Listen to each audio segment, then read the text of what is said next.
Allahumma sholli wa sallim ala sayyidina Muhammad wa ala ali sayyidina Muhammad amma ba'du.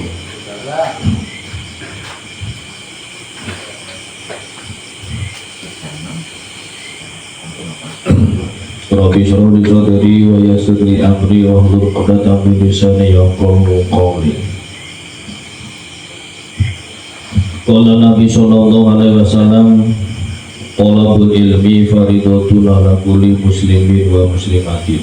Wa qala aidan fatulibul ilmi habibullah. Qala al-mu'allif rahimahullah wa nafa'ana bi ulumi wa bi asrarihi wa amadana fi daraini amin ya rabbal alamin.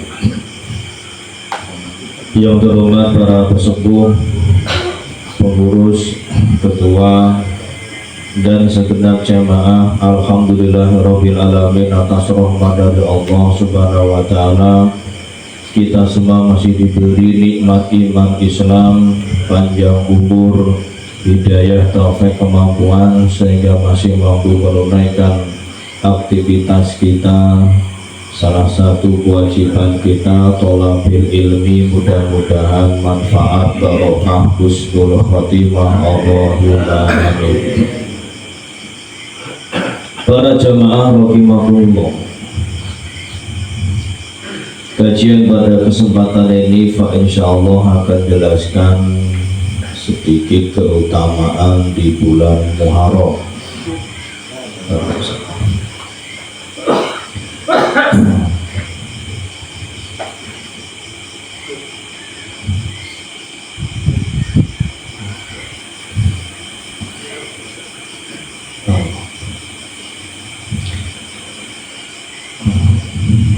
Kajian fikih masih ditunda. Para jamaah rahimakumullah, berhubung pada waktu ini bulan Muharram, salah satu bulan yang mulia di antara 12 bulan, maka di dalam bulan Muharram ini ada satu hari yang istimewa, yang memiliki keutamaan, keistimewaan yang luar biasa, yakni 10 Muharram atau disebut Yaum Asyura, hari yang ke-10-nya di bulan Muharram. Bulan ini hari yang ke-10-nya insya Allah jatuh pada hari Selasa. Hari Selasa besok, jadi malam Selasa itu sudah termasuk malam Asyura. Hari Asyura itu sudah dikenal dari zaman dulu, memiliki keistimewaan, keutamaan. Di samping memang adanya di dalam bulan Muharram, Muharram salah satu bulan yang mulia kata Nabi, dan di dalam bulan Muharram ada satu hari yang istimewa, yaitu pas tanggal 10-nya disebut Asyura, Yaum Asyura, hari yang tanggal 10-nya di bulan Muharram. Hari itu dari dulu sudah dikenal, bahkan dari Nabi Adam terus semua Nabi Rasul sampai Nabi terakhir, Nabi kita Muhammad SAW, itu masih dikenal bahwa bulan Muharram, tepatnya 10, tanggal 10-nya itu memiliki keutamaan. Dan biasa 10 Muharram itu sudah dari dulu biasa dipakai puasa. Orang-orang Yahudi pun dah biasa puasa di 10 Muharram. Bahkan Nabi sendiri pun selama di Mekah belum diangkat menjadi Rasul sudah biasa melakukan puasa 10 Muharram, cuman masih sendiri pribadi, belum nyuruh kepada umat, belum. Tapi tiap 10 Muharram puasa terus selama di Mekah 52 tahun lama. Karena Nabi hijrah dari Mekah ke Madinah umur 52 tahun hijrah ke Madinah. Para jamaah rahimakumullah, maka di tanggal 10 Muharram banyak ulama yang jelaskan bahwa pada hari itu banyak keutamaan, banyak amalan-amalan wirid atau amal-amal yang soleh itu memiliki keutamaan di 10 Muharram. Kalau ngomong amalan banyak sekali, banyak. Salah satunya amaliyah di 10 Muharram yaitu berpuasa di 10 Muharramnya. Karena puasa di tanggal 10 Muharram itu bisa ngampunin dosa selama 1 tahun. Dalam hadis yang sahih dikatakan man shoma yauma asyura yukaffiru sanatan madiyah. Kata Nabi, siapa orangnya yang puasa di tanggal 10 bulan Muharram maka bisa nyifarati dosa selama 1 tahun. Itu faidah keutamaan puasa di tanggal 10. Anjuran Nabi kalau bisa jangan 10 saja, 9, 10, 11 ya, supaya ada beda sama orang Yahudi. Karena orang Yahudi itu tiap 10 itu puasa 10 Muharram itu orang-orang Yahudi. Ketika Nabi hijrah dari Mekah ke Madinah, berangkat Nabi hijrah dari Mekah pas tanggal 1 Rabiul Awal atau disebut tanggal 1 Maulid, itu berangkat dari Mekah, meninggalkan Mekah, hijrah ke Madinah. Sampailah di Madinah di Kuba tanggal 8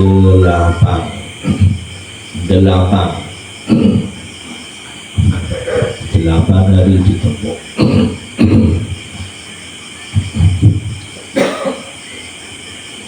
Sampailah Nabi di Madinah terus hampir 1 tahun, mulai Rabiul Awal, hampir 1 tahun menemui bulan Muharram, bulan Syuro. Lalu Nabi ketemu sama orang-orang Yahudi Madinah. Waktu itu ya pas tanggal 10 Syuro, 10 bulan Muharram. Itu orang-orang Yahudi pada puasa. Nabi tahu. Ditanya sama Nabi, ditanya orang-orang Yahudi sama Nabi, Anda ini puasa apa tanggal 10 itu?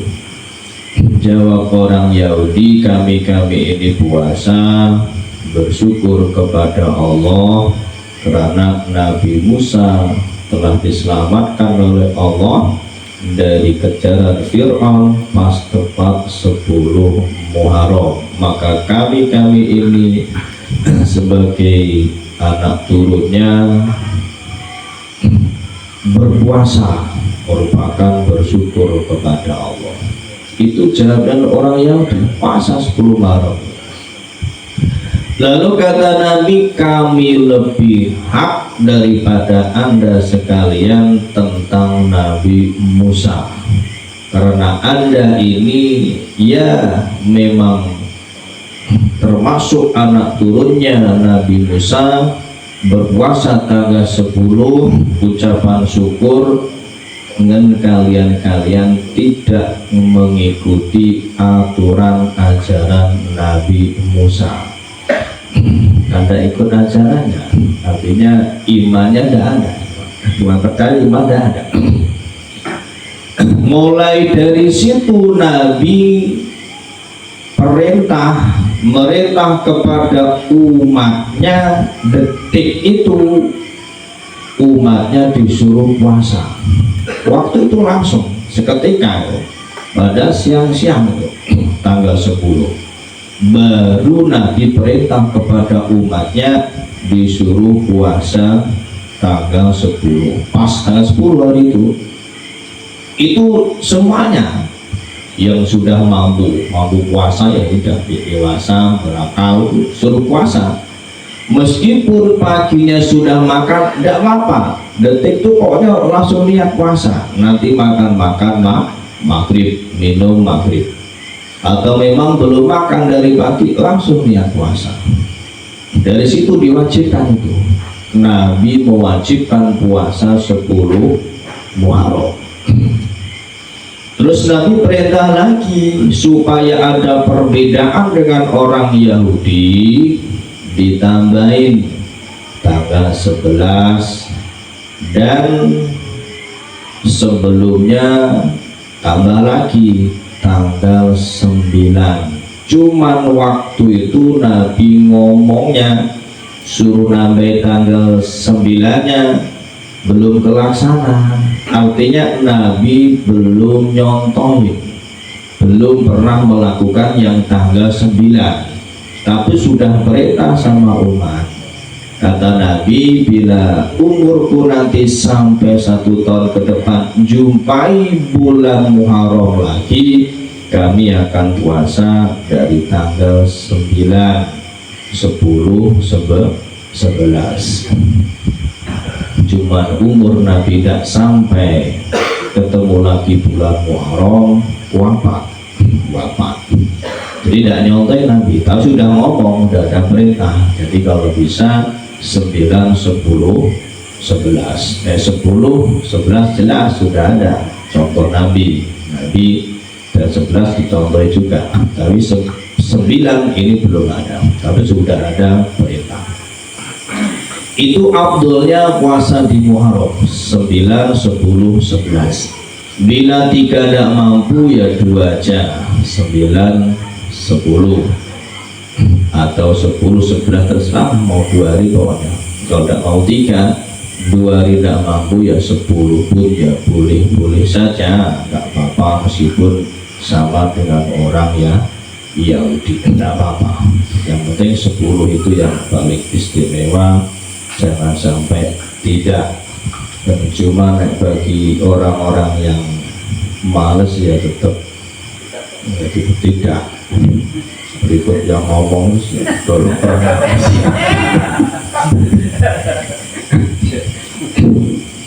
ya enggak Pak, mau puasa ya mau sunnah, ini sunnah, enggak wajib. Dan waktu itu ketika perintah itu masih wajib, itu umat diwajibkan karena belum ada perintah puasa Ramadan, belum ada. Menjelang 2 tahun hijrah Nabi di Madinah, kan tahun ke-1 itu, baru tahun ke-1 itu Nabi perintah puasa Asyura kepada umat wajib, harus wajib. Bahkan detik itu mulai puasa, padahal ya udah siap, suruh puasa itu umat langsung. 2 tahun hijrah baru turun ayat perintah puasa Ramadan. Yang ayatnya yang masyhur kita sering baca itu, ya ayyuhalladzina amanu kutiba alaikumussyam. Turunlah ayat itu bahwa Allah perintah puasa Ramadan wajib. Maka yang surahnya yang 10 Muharram digeser menjadi sunnah. Yang tadinya wajib karena ada perintah dari Allah puasa Ramadan selama 1 bulan, maka yang 10 Muharram menjadi sunnah. Yang wajib Ramadan sekarang. Ramadan ya mau tidak mau, jangan sampai tidak, harus. Mau orang malas mau orang tidak kudu puasa. Dia pakai dari malas juga jangan. Ramadan ya malas, wajib ya wajib. Itulah mulai ada perintah puasa 10 Muharram itu wajib. Pindahnya sunnah, turun ayat tadi ada perintah puasa Ramadan, sampai sekarang ya jadi sunnah, tidak wajib. Itu salah satu amaliyah di 10 Muharram, yaitu berpuasa. Jelas itu dalilnya sahih dalam hadis. Jadi tidak ragu-ragu lagi, tidak mamang lagi bahwa puasa di 10 Muharram itu sunnah. Tidak khilaf ulama, tidak ada, karena ada dalilnya sahih. Yang kedua, salah satu amalan lagi di bulan Muharram, tepatnya 10 Muharram, yaitu memberi kelebihan nafkah kepada keluarga. Bagi kepala keluarga, pemimpin keluarga, ya bapak-bapak ini, karena nafkahi anak istri, itu disunahkan di 10 Muharram jatah istri suruh nambahin berapa? 100% nambahnya. Yang tadinya itu minimal tuh, anjuran ulama itu minimal segitu. Jadi yang tadinya jatah 100 jadi 200, itu minimal. Kalau pengen lebih banyak lagi mbak, ya tambah lagi, dilipatkan 10 kali atau berapa. Yang tadinya 100 jadi 1 juta, lipatkan lagi. Kalau yang tadi 500 lipatkan 10 kali. Nanti istri bakal minta doa sama Allah supaya 10 Muharram terus. Lumayan. Itu sunnah, salah satu amalan sunnah di 10 Muharram, yaitu yang rupanya memberi kejembaran kelebihan kepada keluarga, istri atau anak. Anak juga gitu sama. Pokoknya yang menjadi tanggung jawab kita, mau istri mau anak. Biasa anak 1 hari dikasih uang jajan 10, maka hari itu 10 Muharram dikasih 20 dan seterusnya.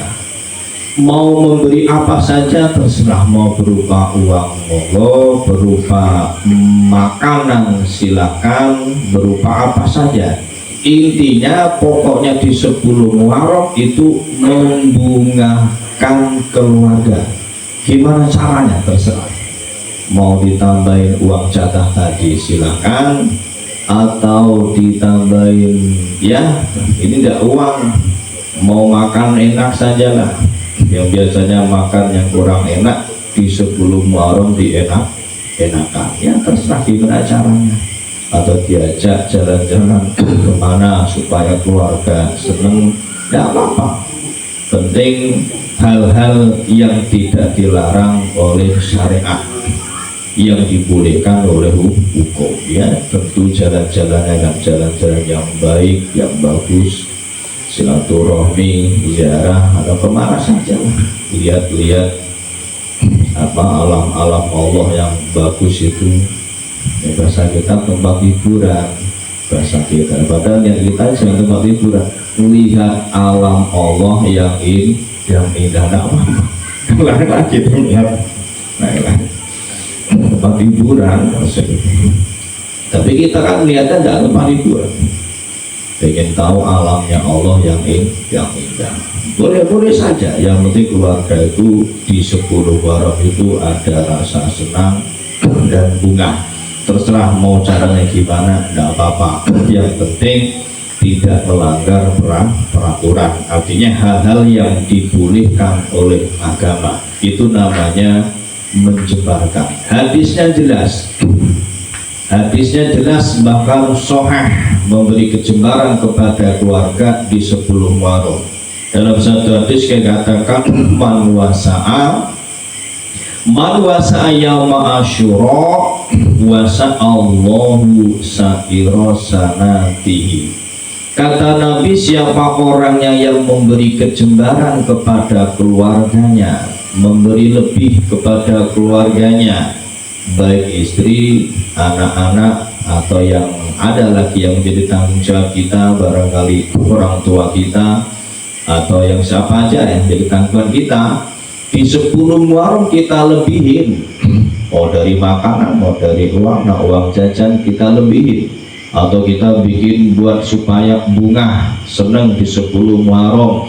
Maka jawabannya imbalannya wasa'allahu fisanati, maka Allah selama 1 tahun ke depan bakal menjembarkan rezeki kita. 1 tahun ke depan Allah jamin tidak bakal bokek, dibuang kesulitan, kesertaan rezeki. Itu yang ngomong Nabi. Bahkan hal ini dibuktikan oleh ulama yang namanya Imam Sufyan bin Uyainah. Imam Sufyan bin Uyainah ini sengaja pengen ngamalin hadis tadi, pengen buktikan benar atau tidak yang dikata Nabi. Itu oleh Imam Sufyan bin Uyainah dibuktikan itu. Tiap 10 Muharram memberi kecembaran, 10 Muharram memberi kebungahan kepada keluarga. Itu kata Imam Sufyan bin Uyainah terbukti. Jadi apa yang dikata dalam hadis Nabi itu betul, tidak bohong, terbukti, sehingga diamalkan oleh Imam Sufyan selama 60 tahun. Itu tidak pernah ngalamin kesulitan rezeki. Ya emang diniati ngamalin dalam hadis Nabi tadi dengan yakin, penuh yakin iman kepada Allah, kepada Rasulullah. Itu yang pernah nyoba ngamalin. Ya kalau kita ngamalin ya mantap, yakin, mantap, iman. Para jamaah rahimakumullah, itu salah satu lagi amalan di 10 Muharram. Dua-duanya itu sahih hadisnya, sahih yang puasa, sahih yang membuat kecembaran kepada keluarga ini juga sahih. Adapun yang lainnya itu kadang ada yang dhaif, ada yang kurang, atau kadang dari anjuran ulama. Jadi kalau ngomong amal buat ada cuma itu, belum lagi amalan-amalan zikir, bacaan apa masih banyak. Tapi yang nasoeh ini 2 itu, puasa sama memberi kecembarangan kepada keluarga. Yang lain masih banyak, termasuk ulama nganjurkan amalan di 10 Muharram banyak sekali. Salah satunya lagi yang dianjurkan ulama yaitu membaca surat Ikhlas 1000 kali. Membaca surat Ikhlas 1000 kali. Ya tentu imbalannya ada. Mau amal yang soleh itu ada imbalannya banyak. Termasuk juga itu. Jadi di 10 Muharram kita zikir baca surat Ikhlas sebanyak 1000 kali. Sholawat juga ada. Kalau mau baca sholawat di 10 Muharram ada juga. Kalau mau baca yang 1443 itu minimalnya banyak, lebih banyak lebih baik. Termasuk juga amal 10 Muharram memperbanyak sodakoh, karena di hari itu 10 Muharram termasuk istimewa, hari yang keutamaannya berbeda dengan yang lain. Ya tentu buatlah amal-amal soleh di 10 Muharram. Banyak, termasuk salah satunya memperbanyak sodakoh. Amalan lagi 10 Muharram memperbanyak sholat sunnah. Sama juga itu anjuran ulama. Sholat sunnah yang macam-macam, apa saja lah. Termasuknya yang jelas yang tasbih itu. Tasbih lah. Itu mau sholat tasbih lagi ada apa-apa. Oh itu pas hari istimewa. 10 Muharram pas hari istimewa. Mau malamnya boleh, siangnya boleh. Atau ditambah lagi sholat-sholat apa, sholat sunnah apa diperbanyak dilakukan di 10 Muharram. Ya tentu itu kan ya masing-masing orang punya hobi. Ada yang hobi sholat sunnah ya diperbanyak, memang hobinya sholat sunnah. Ada juga yang hobinya puasa ya puasa. Ada juga yang hobinya baca Quran ya baca Quran aja apa, dilui diperbanyak di 10 Muharram. Ada juga yang hobinya sedekah ya karena uangnya ada, uang kemakan tidak habis, pakai kebutuhan keluarga tidak habis, emang hobi sedekah ya sedekah di 10 Muharram diperbanyak, dibedakan dengan hari-hari yang lain. Itu utama termasuk juga anjuran itu di 10 Muharram itu memperbanyak sedekah. Amalan lagi 10 Muharram banyak sekali, memberi santunan kepada anak yatim.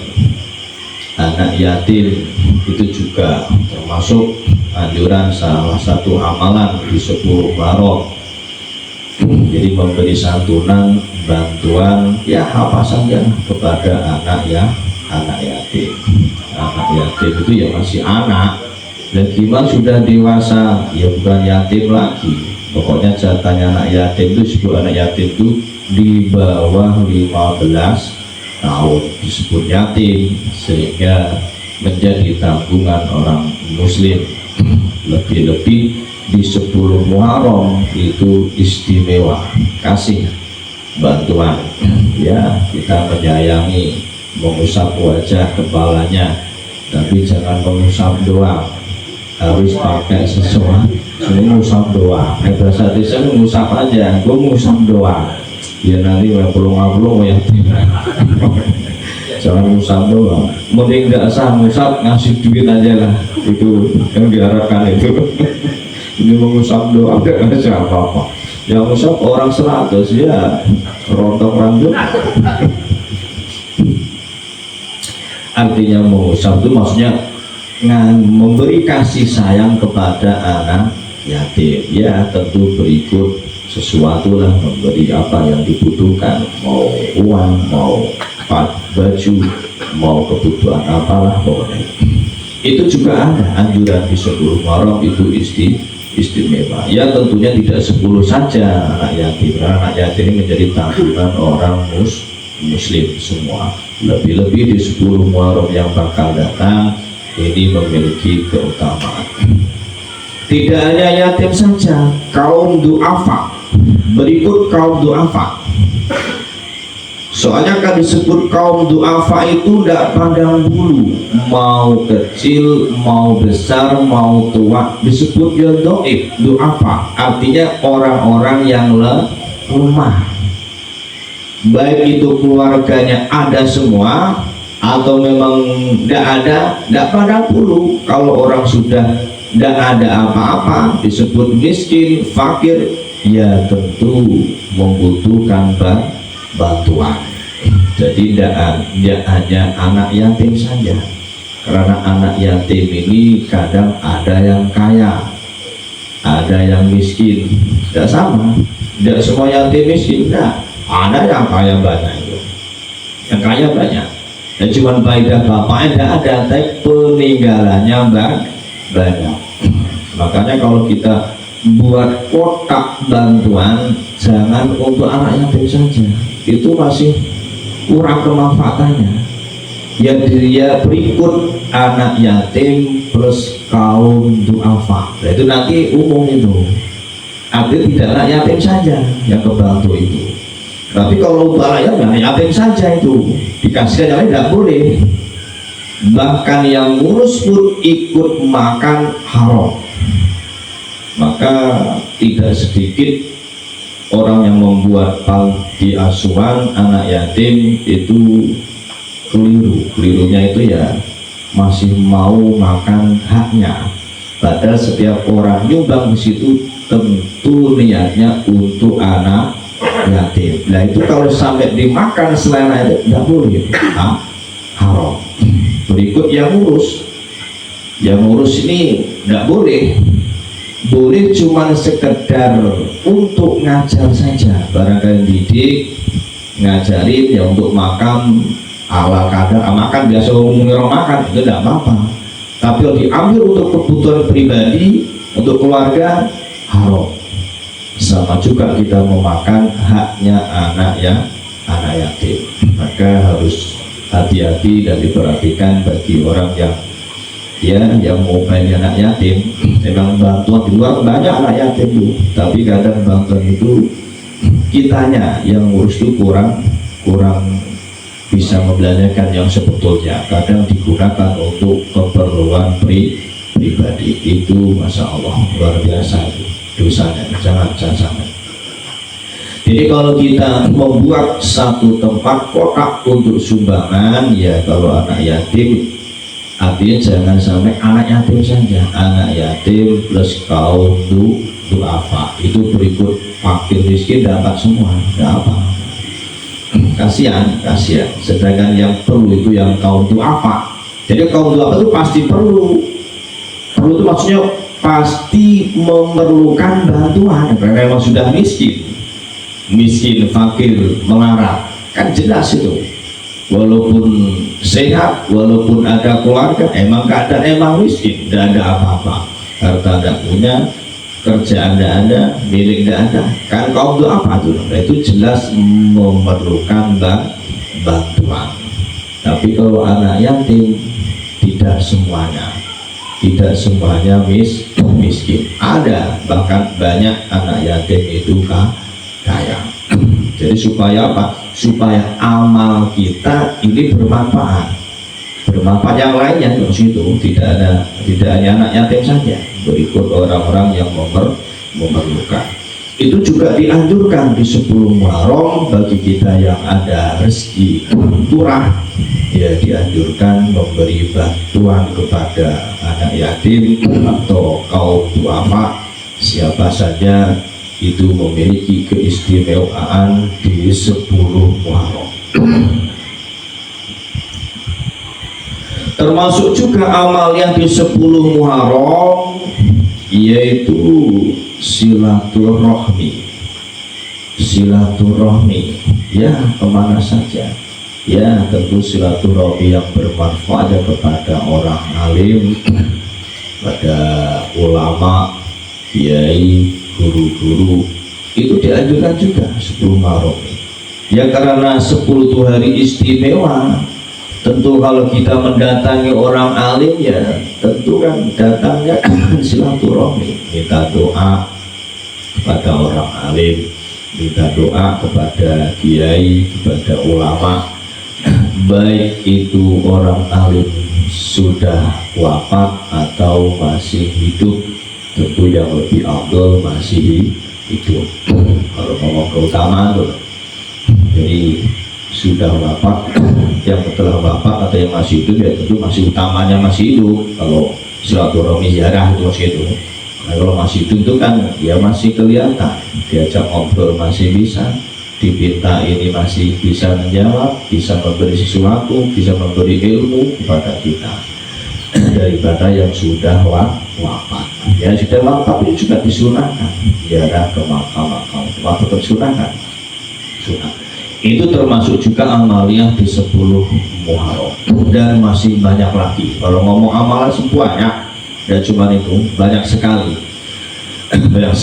Pokoknya di 10 Muharram buatlah kita amalan soleh, apa saja amalan baik lah, yang mana itu amalan dianggap baik oleh hukum, oleh syariat, lakukan. Mau berbentuk sedekah, menolong orang, memberi santunan, ziarah, silaturahmi, berikut juga itu melihat orang sakit, nengok orang sakit, sama juga sama sholat di 10 Muharram itu lebih istimewa. Dan masih banyak lagi amalan-amalan di 10 Muharram. Ya tentunya kita mungkin kalau kabeh tidak mampu, ya ambillah salah satu aja, salah satu atau dua, mana yang kita mantap, yang kita mau pakai, ya itulah diamalkan. Para jamaah rahimahullah,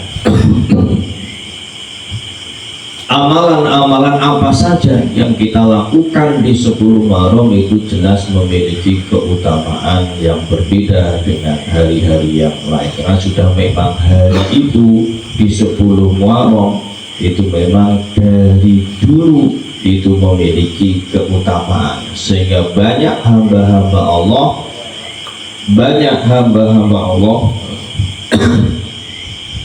yang diselamatkan di 10 Muharram, dibebaskan di 10 Muharram, dicelakakan bagi musuh-musuh Allah di 10 Muharram. Itu menandakan 10 Muharram itu hari yang termasuk hari yang mustajab gitu.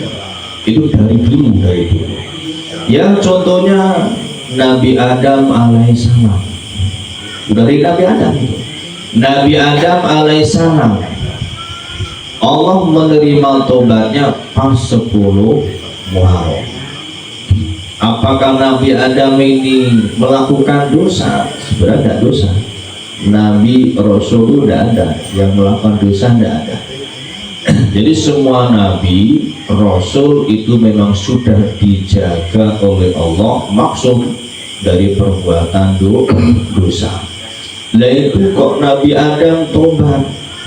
Tobatnya Nabi Adam bukan dari dosa, dari kesalahan khilaf. Khilaf itu lupa. Seperti kita aja, lupa itu apa ada hukumnya? Kan tidak ada. Kita pun kalau lupa tidak ada hukumnya, sehingga dosanya tidak mau lupa. Itu kalau kita, artinya lupa itu kalau orang-orang umum, awam, kelas-kelas kita tidak ada hukumnya, artinya tidak ada dosa, tidak dosa. Itu berlaku semua makhluk, itu syariat hukum. Sehingga kalau yang melakukan itu Nabi atau Rasul itu ya sama hukumnya, tidak ada dosa, cuman kurang pantas, kurang patut. Kenapa? Karena derajatnya Nabi, Rasul, Aulia barangkali melakukan sesuatu yang tidak pantas, meskipun itu dalam hukum tidak ada dosa, tetap bagi orang yang kelas-kelas tinggi itu harus tobat, tobat.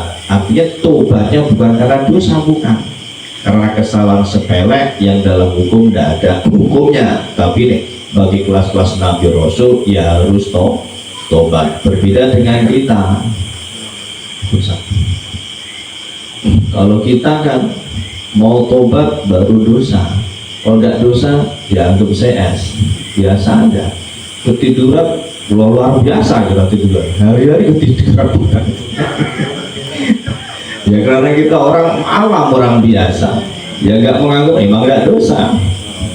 Tapi lebih keras orang yang kelas tinggi, Nabi Rasul, Aulia harus tobat, karena itu sesuatu yang kurang patut dilakukan oleh orang-orang derajat tinggi. Sehingga kesalahan Nabi Adam bukan karena dari dosa, tapi dari kehilafan, lupa.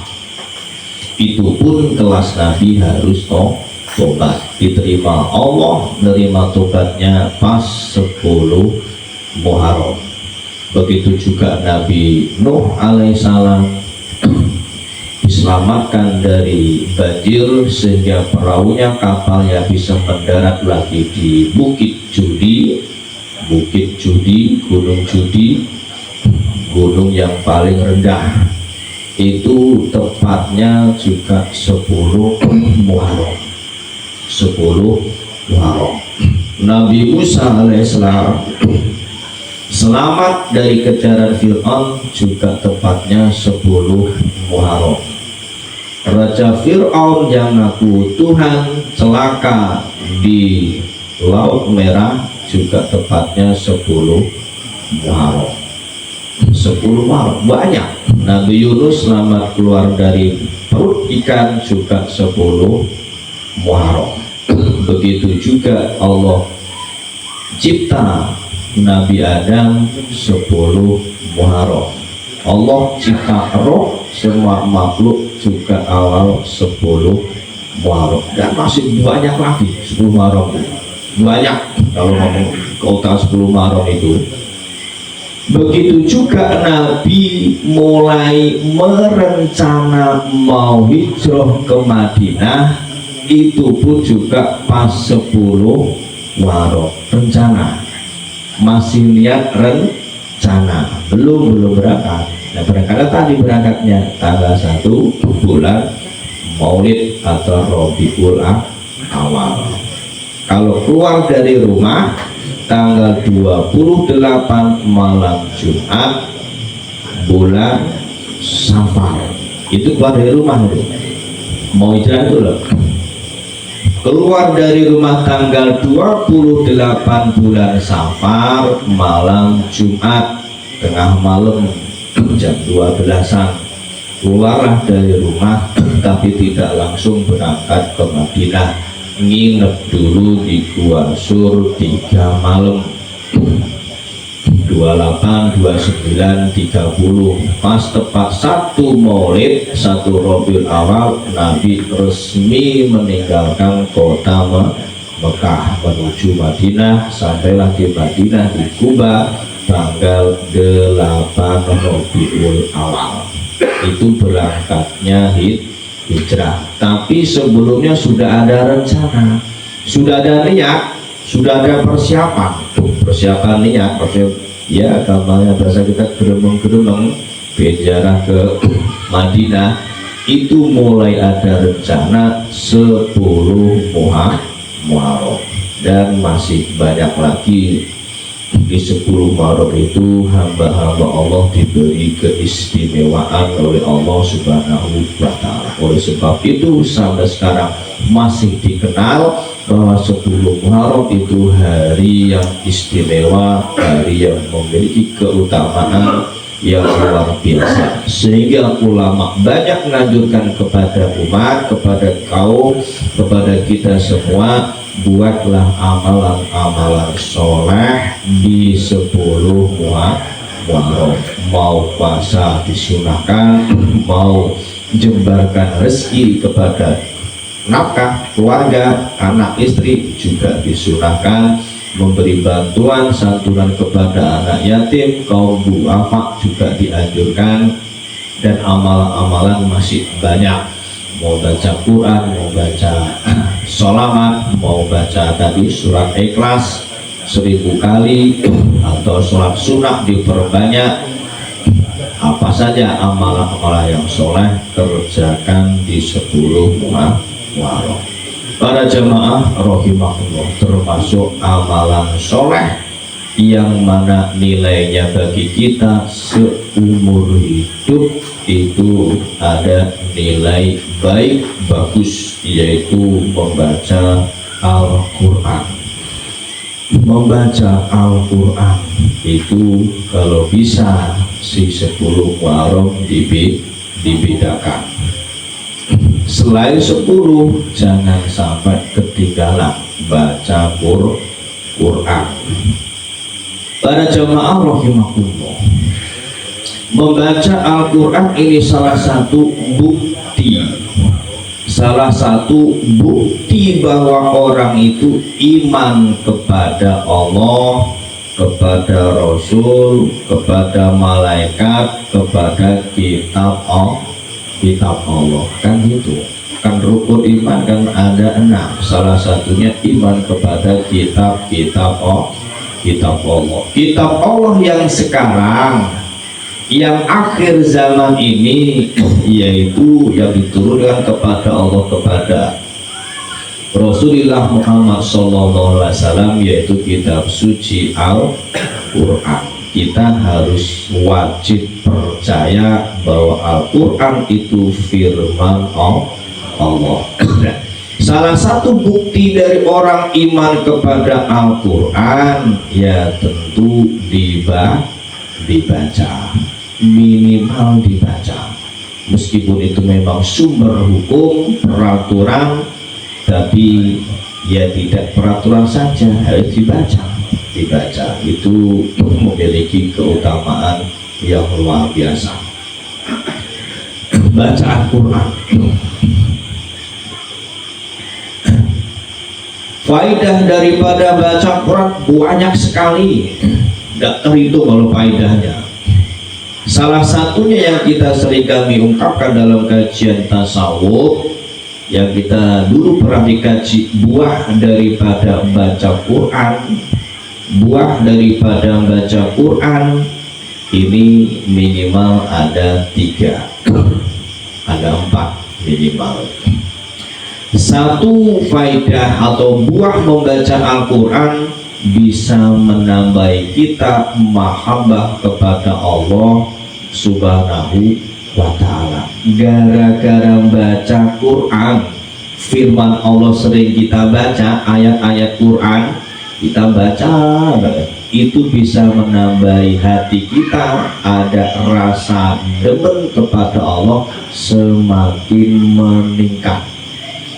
Itu salah satunya buah membaca Al-Quran, semakin meningkat demen kepada Allah. Ya namanya orang kalau sudah demen dan mengikut, patuh, tunduk. Ya, dikarenakan patuh itu kan tunduk, apa diperintah akhirnya mau melakukan, apa yang dilarang mau meninggalkan. Itu namanya demen atau nurut, ikut, tunduk kepada Allah. Itu juga bisa diraih dari faidah membaca Al-Quran. Itu salah satunya. Faidah lagi membaca Al-Quran bisa menambahi amal soleh, yang mana mungkin orang itu amal soleh kurang banyak dilakukan, ya karena mungkin bisa kurang berilmu, kurang tahu.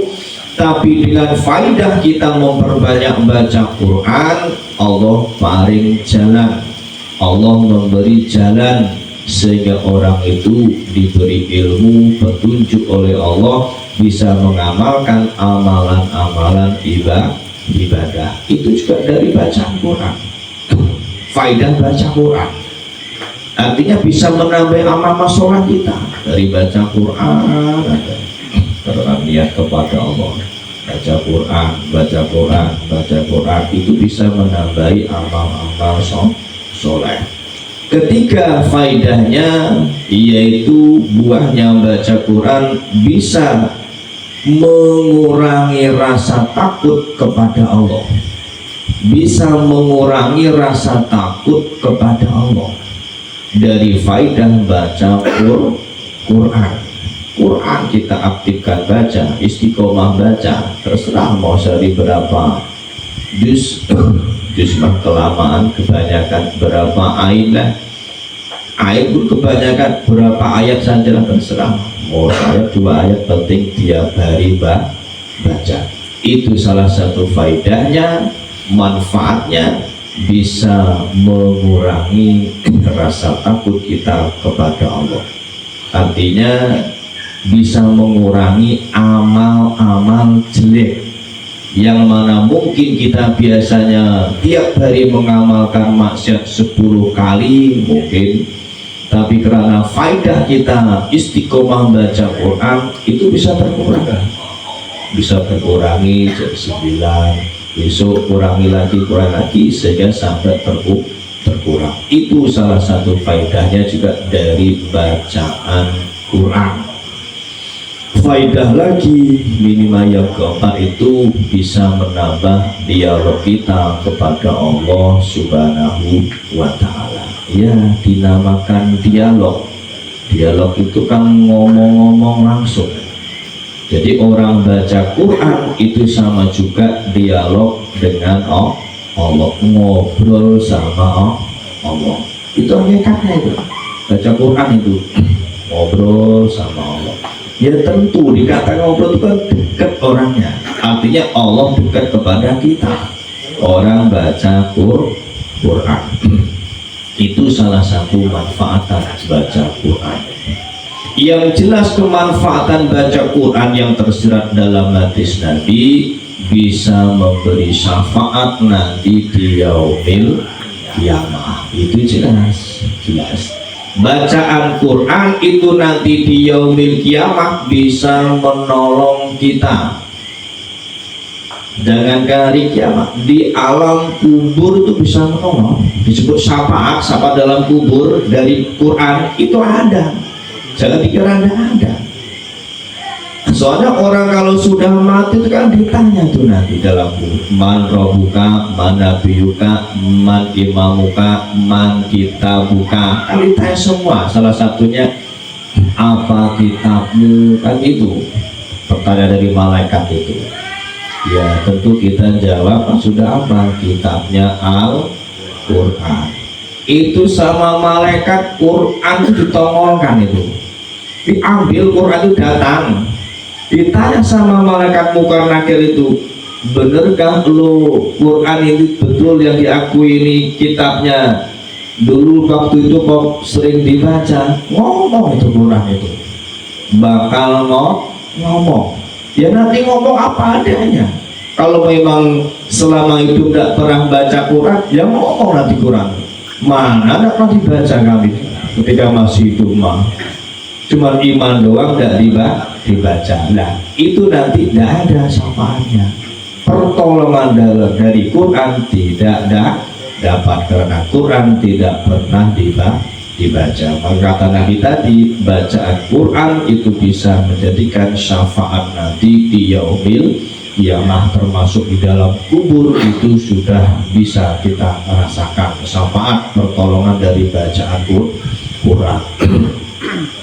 Para jamaah rahimakumullah, ya tentu bagi kita orang muslim, karena Al-Quran itu kitab suci yang harus kita imani, kita percayai, karena itu sumber hukum, sumber peraturan, bahkan firman Allah yang berkata Allah Subhanahu wa Ta'ala. Bagi kita ya tentu harus kita gunakan, kita pakai, kita amalkan, ya minimal kita baca tiap hari. Bahkan salah satu amalan yang seumur hidup memiliki amalan yang baik, yang bagus, yang soleh, yaitu membaca Al-Quran. Berapa? Ya terserah semampunya. Yang penting itu anjuran tiap hari, jangan tinggal. Ya kalau mampunya sejus, ini sejus tidak mampu, ya setengah jus lah. Setengah juz tidak mampu, seain tidak mampu, ya setengah ain. Setengah tidak mampu, ya berapa ayatnya? Tidak mampu, seayat saja, satu ayat saja bakal tamat berapa? 1000, 6000, 666 baru tamat. Kan sehari satu ayat maksudnya itu. Maksud seayat ya minimal seayat. Bacaan Quran ini tergantung awalnya. Awal itu maksudnya ya kalau umpama nanti dari santri ya, dari masa belajar, masa kecil itu, kalau umpama kita jadi santri dulu biasanya sehari itu baca 3 juz umpama, kan mampu ya. Itu kalau diamalkan istiqomah terus itu sampai tua mendapat pahala 3 juz terus, meskipun tidak mampu 3 juz. Itulah salah satu keutamaan amaliyah istiqomah. Tidak ada bedanya ngaji kayak ini. Kita umpama biasa malam Jumat ngaji, emang sudah biasa malam Jumat ikut ngaji, tidak pernah udur kecuali memang ada udur. Artinya tidak pernah absen kecuali ada udur. Artinya kalau tidak ada udur tetap ngaji. Lalu suatu hari malam Jumat kita kena udur sakit sehingga tidak berangkat ngaji, itu masih mendapatkan pahala ngaji. Kan lumayan tuh. Dari mana tuh? Dari istiqomah amal soleh. Itu ya gitu. Maka amal istiqomah itu luar biasa. Termasuk baca Quran Nabi. Kalau kita ini mama masih sehat ini, masih bugar, sehat, mampu sehari 1 juz, terus tiap hari 1 juz. Ya karena kita makin tua, tenaga makin berkurang. Udah umuran 60 lebih, 80, 70, kan agak loyo itu. Disuruh baca 1 juz kan kurang mampu. Akhirnya mampunya setengah juz. Terus nggak mampu lagi 1/4 juz. Nggak mampu lagi seair, nggak mau lagi. Cuman beberapa ayat saja. Itu walaupun sudah tua baca beberapa ayat saja, itu pahalanya disamakan awalnya. Ya kawan tadi kalau mau sudah 1 juz sama juga mendapatkan pahala baca Quran 1 juz, karena dulunya awalnya masih mampu kuat bacanya setiap hari 1 juz, tapi dengan catatan istiqomah. Ya kalau kita istiqomahnya memang ahli baca Quran ya sehari 5 juz, ya nanti tinggal nunggu aja pahala di akhir tua nanti. Meskipun tidak mampu 5 juz dapat pahala 5 juz. Itu namanya faedah daripada amaliyah istiqomah. Itu apa saja, itu apa saja, mau amal apa saja itu kayak gitu pahalanya. Tapi dengan catatan istiqomah. Gimana kalau pelong-pelong ini? Pelong-pelong tidak jelas. Ya kalau lagi sergap ya 5 juz, kalau lagi males babar bisa 5 bulan nggak baca. Itu mau nggak istiqomah namanya itu. Istiqomah itu aktif. Ya minimal tiap hari, pokoknya tiap hari harus baca. Jam berapa? Terserah, sempatkan waktu. Kalau sempatnya malam-malam, sempatnya siang. Kapan? Terserah. Ya kalau sempatnya kita maghrib ya maghrib, sempatnya asar, sempatnya subuh. Yang penting sehari semalam baca Quran, meskipun hanya 1 ayat kan nggak banyak. Penting istiqomah. Para jamaah rahimakumullah, bacaan Quran ini banyak faedahnya, ini banyak sekali. Oleh sebab itu kami sebagai pengasuh pengajian malam Jumat ini mau ajak jamaah, mau kami ngadakan amaliyah khataman Quran. Itu nanti berjalannya 1 bulan sekali. 1 bulan sekali berangkat, sekali malam itu maksudnya sekali malam langsung tamat, langsung khatam. Ini insya Allah mau dimulai. Jadi membuat amalan lagi, yaitu khataman Quran.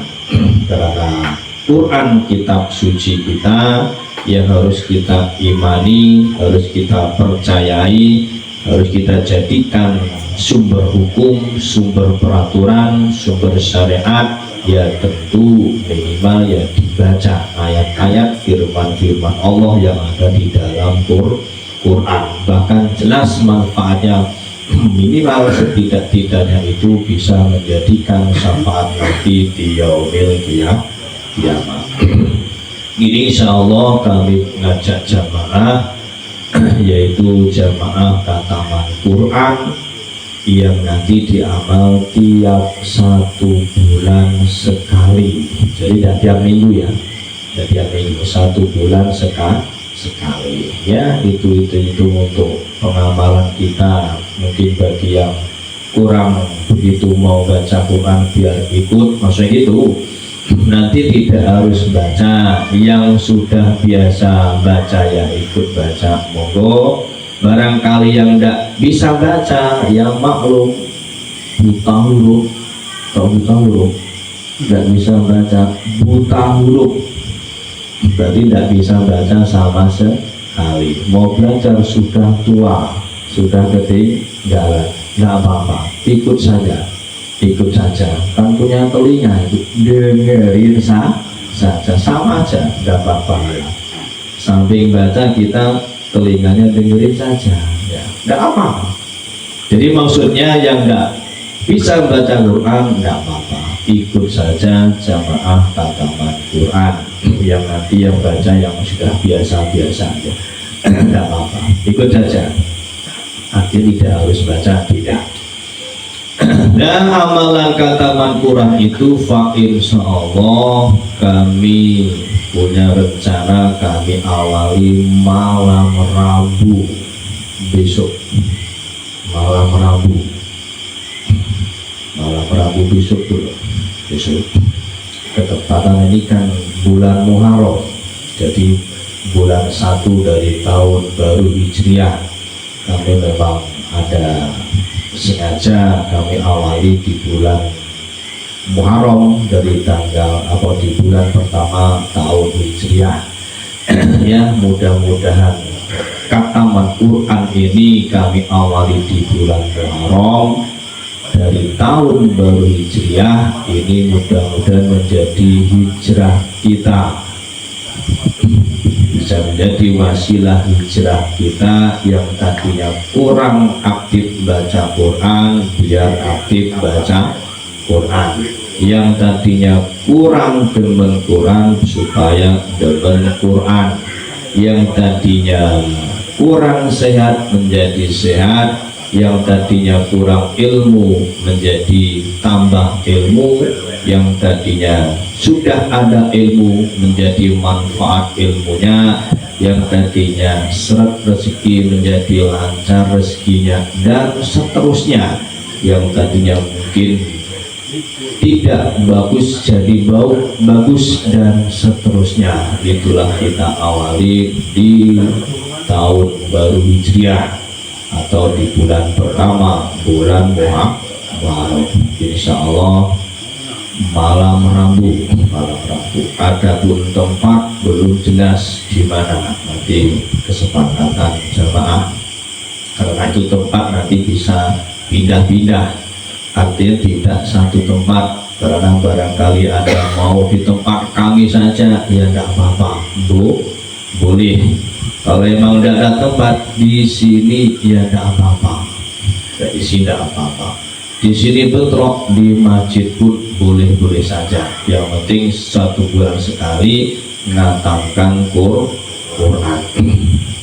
Itu yang bakal dibentuk amalan yang bakal ada lagi, adanya di 1 bulan sekali.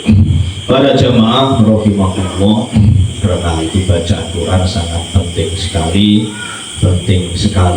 Ya, salah satu manfaat lagi itu bacaan Quran itu bisa mendorong kita, mempermudah mendapatkan mati dalam keadaan husnul khotimah, dalam keadaan mati membawa iman. Itu juga manfaatnya salah satunya, dan manfaat yang lain masih banyak sekali. Para jamaah rahimahullah, itulah mungkin kajian pada kesempatan ini, dan nanti di runding, maksudnya mau baca di mana terserah, mau di mana tempat tidak apa-apa. Jadi kami mohon kepada jamaah, nanti kalau sudah mulai ya kami minta hadir ya, untuk amalan kita sendiri, maksudnya manfaatnya yang ngambil kita sendiri, bukan yang ngambil ya dirinya sendiri, yang ikut aja. Siapa yang ikut ya ngambil kemanfaatannya sendiri, bukan kiainya, bukan ustadznya, bukan yang ngajak, yang berangkat sendiri. Para jamaah rahimakumullah, itulah mungkin kajian pada kesempatan ini yang menjelaskan tentang satu keutamaan di 10 Muharram, dan yang kedua keutamaan bacaan Quran yang bakal kita adakan amaliyah yang ada 1 bulan sekali. Acara selanjutnya yaitu kirim doa.